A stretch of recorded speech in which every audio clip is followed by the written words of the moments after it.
Right మనం చూస్తున్నాము NTR trust భవన్లో అయితే పండగ వాతావరణం నెలకొంది. ముఖ్యమంత్రి అయిన తర్వాత చంద్రబాబు నాయుడు గారు మొదటిసారి ఎన్టీఆర్ ట్రస్ట్ భవన్ రావడం కూడా జరిగింది. జ్యోత్స్నాదేవి గారు మేడం ఒక పండగ వాతావరణం కనపడుతుంది.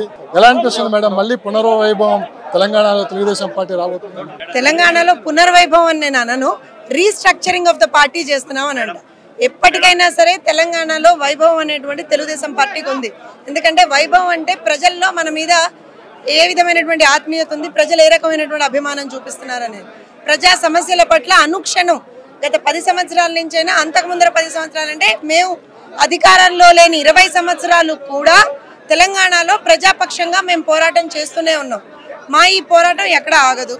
కాకపోతే మేము ఇవాళ రోజున పార్టీని రీస్ట్రక్చరింగ్ చేసుకుని 28 ఎలక్షన్ల కల్లా తెలంగాణలో కూడా తెలుగుదేశం పార్టీ జెండా రెపరెపలాడే విధంగా ఒక నిర్దిష్టమైనటువంటి ఒక కార్యాచరణతో ముందుకు వెళ్ళబోతున్నాం. కేసీఆర్ గారు ఒక మాట అన్నారు, దేశంలో డర్టీయెస్ట్ పొలిటీషియన్ చంద్రబాబు అన్నారు. కానీ మళ్ళీ అదే చంద్రబాబు నాయుడు గారు ముఖ్యమంత్రిగా తెలుగుదేశం పార్టీ ఎన్టీఆర్ ట్రస్ట్ భవన్లో అడుగు పెట్టడం, నిజంగా వీళ్ళందరూ ఒకప్పుడు చంద్రబాబు నాయుడు గారి దగ్గర వర్క్ చేయడం, ఇవన్నీ చూస్తుంటే అలాంటి వ్యాఖ్యలు చేయడంపై మీరేమంటారు? కేసీఆర్ వ్యాఖ్యల్ని ఇంకా మీరు పట్టించుకుంటున్నారు అని అంటే మీకు చాలా టైం ఉన్నట్టు లెక్క.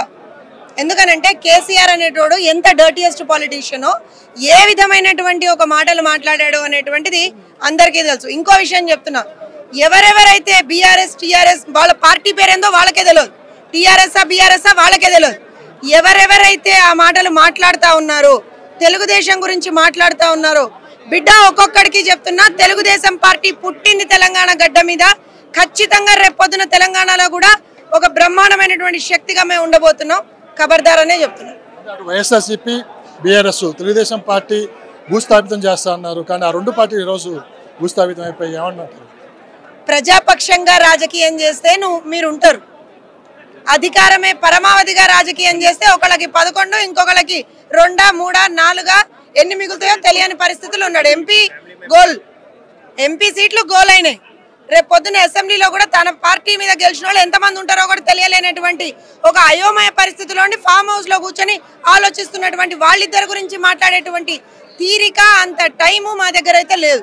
మేము ప్రజాపక్షంగానే ఉన్నాం, ప్రజాపక్షంగానే పోరాటం చేస్తాం. ఉత్సాహం చూస్తుంటే తెలుగుదేశం పార్టీ ఎల్లప్పుడూ పుట్టిన దగ్గర నుంచి కూడా కార్యకర్తల పార్టీ. నాయకులు వస్తారు, నాయకులు పోతారు. పార్టీ ఇన్ని సంవత్సరాలుగా ఇంత బ్రహ్మాండంగా, ఇంత స్ట్రాంగ్ గా ఉంది అంటే ఇది కార్యకర్తల బేస్ ఉన్నటువంటి పార్టీ కాబట్టి.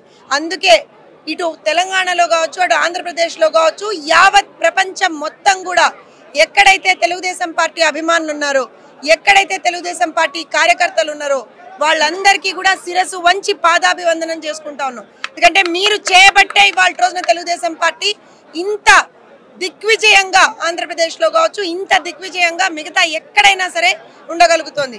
మళ్ళీ ఒకసారి చెప్తున్నాం, కార్యకర్తల బేస్ ఉన్నటువంటి పార్టీ తెలుగుదేశం పార్టీ. ఎవ్వడూ కూడా తెలుగుదేశం పార్టీని టచ్ చెయ్యలేడు. జగన్మోహన్ రెడ్డి గారు అన్యాయంగా దాడులు చేస్తున్నారు మా కార్యకర్తల మీద, పద్ధతి మార్చుకోవాలని చెప్పి కొన్ని వ్యాఖ్యలు చేయడం కూడా జరిగింది. దీని మీద జగన్మోహన్ రెడ్డి గారు, మాజీ ముఖ్యమంత్రి ఎవరు పులివెందుల ఎమ్మెల్యే ప్లీజ్ నాకు ప్రతిపక్ష హోదా ఇవ్వరా అని అడుక్కున్నటువంటి ఒక ఎమ్మెల్యే, ఆ ఎమ్మెల్యే మాట్లాడేటువంటి మాటలకు మీరు రెస్పాండ్ అవ్వండి మేడం అని అంటే ఏం మాట్లాడతా నేను? చంద్రబాబు నాయుడు గారికి ఏ కాఫీ ఇస్తున్నారో నాకు ఆ కాఫీ ఇస్తేనే నేను అసెంబ్లీకి వస్తా, నాకు ఫ్రంట్ బెంచ్ ఇస్తేనే నేను అసెంబ్లీకి వస్తా అని కండిషన్లు పెట్టే ఎవరు జగన్మోహన్ రెడ్డి గురించి మాట్లాడాలా? హింస అనేటువంటిది ఎవరు చేసి చూపించారు గత 5 సంవత్సరాల్లో? నువ్వు చేసి చూపించావు. ఇవాల్టికి కూడా మేము అధికారంలో ఉన్నా కూడా మా పార్టీ కార్యకర్తల మీద మీ పార్టీ నాయకులు, మీ పార్టీ కార్యకర్తలు దాడులు చేస్తున్నారు. ఆ దాడులు చేస్తున్నటువంటి వాళ్ళకే చెప్తున్నాం, ఇప్పటికైనా సరే ఒళ్ళు దగ్గర పెట్టుకోకపోతే, ఇప్పుడన్నా కనీసం పులివెందుల ఎమ్మెల్యే అంటున్నాం, రేపు పొద్దున అది కూడా ఉండదేమో చూసుకో. జ్యోత్స్నాదేవి గారి పాత్ర ఎలా ఉండబోతుంది? జ్యోత్స్నాదేవి గారి పాత్ర ఎలా ఉండబోతుంది? మీ మీద మరింత బాధ్యత కూడా చంద్రబాబు నాయుడు గారు పెట్టబోతున్నారని చెప్పి కూడా మాకున్న సమాచారం. ప్రతి కార్యకర్త బాధ్యత ఇలానే ఉంటుందండి. జ్యోత్స్న కాదు, ఇక్కడ మీరు ఇవాళ చూస్తున్నటువంటి వేలాది లక్షలాది మంది కార్యకర్తల పాత్ర చాలా చాలా ఇంపార్టెంట్ గా ఉంటుంది. మేము మళ్ళీ చెప్తున్నా, ఇవాళ నేను ఒక సాధారణ మహిళని, ఒక్క నిమిషం, ఇవాళ నేను ఒక సాధారణ మహిళని.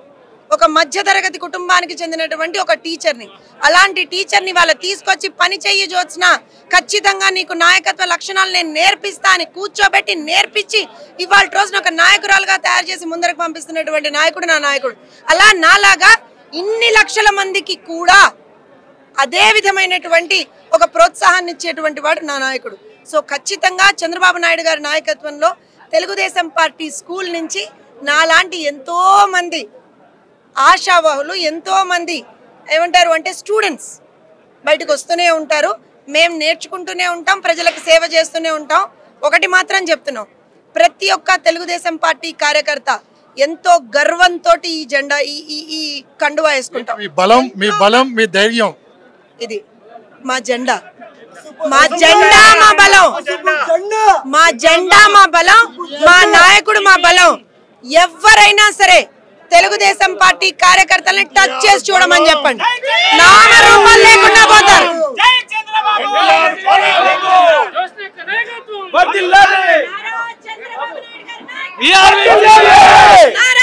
చంద్రబాబు నాయుడు గారి నాయకత్వం. జై బాబు, జై బాబు, జై తెలుగుదేశం, జై తెలంగాణ. కార్యకర్త గురించి ఒక్క మాటలో చెప్పాలంటే ఏం చెప్తారు? కార్యకర్త గురించి ఒక్క మాటలో చెప్పండి.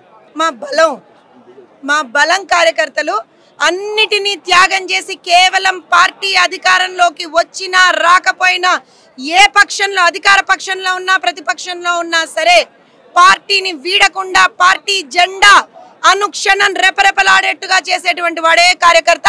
అలాంటి కొన్ని లక్షల మంది కార్యకర్తలు ఉన్నటువంటి బలమైనటువంటి పార్టీ తెలుగుదేశం పార్టీ. 94 ముఖ్యమంత్రిని చూస్తున్నావా? 94 ముఖ్యమంత్రిని చూస్తున్నావా చంద్రబాబు నాయుడు? 95 ముఖ్యమంత్రినే కాదు, 95 పార్టీని కూడా చూస్తారు. 42 ఏళ్ల ప్రస్థానం కాదు, ఇంకొక 42 ఏళ్లకు కూడా ప్రస్థానాన్ని మేము ఇవాళ రోజున లిఖించాం. కాసుకోండి ఒక్కొక్కడు.